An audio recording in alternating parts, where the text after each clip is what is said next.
മിശിഹ സഹോദരനെ അനുഗ്രഹിക്കട്ടെ.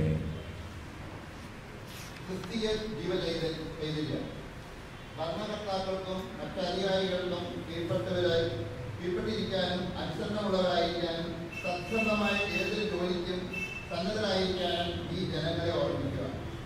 ആരെയും പറ്റി തിന്മ പറയാതിരിക്കാനും കലഹങ്ങളിൽ നിന്ന് ഒഴിഞ്ഞു നിൽക്കാനും സൗമ്യരായിരിക്കാനും എല്ലാ മനുഷ്യരോടും തികഞ്ഞ മര്യാദ പ്രകടിപ്പിക്കാനും നീ അവരെ ഉദ്ബോധിപ്പിക്കുക. എന്തെന്നാൽ നാം തന്നെയും ഒരു കാലത്ത് മൂഢന്മാരും അനുസരണമില്ലാത്തവരും തെറ്റായ മാർഗത്തോട് നയിക്കപ്പെട്ടവരും പലതരം മോഹങ്ങൾക്കും സുഖചേരകൾക്കും അടിമപ്പെട്ടവരും ജോഗബുദ്ധിയിലും അസൂയയിലും ദിവസങ്ങൾ കഴിച്ചവരും മനുഷ്യരാൽ വെറുക്കപ്പെട്ടവരും പരസ്പരം വെറുക്കുന്നവരുമായിരുന്നു. എന്നാൽ നമ്മുടെ രക്ഷകനായ ദൈവത്തിന്റെ നന്മയും സ്നേഹവും നിറഞ്ഞ കാരുണ്യവും വെളിപ്പെട്ടപ്പോൾ അവിടുന്ന് നമുക്ക് രക്ഷ നൽകി.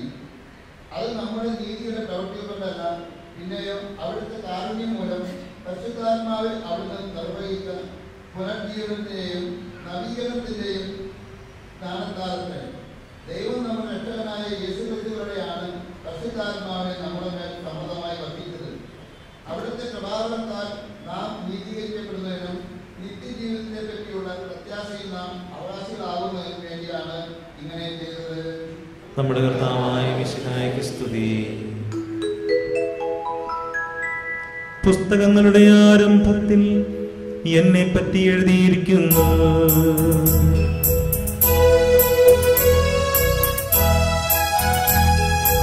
എഴുതി നരകുലര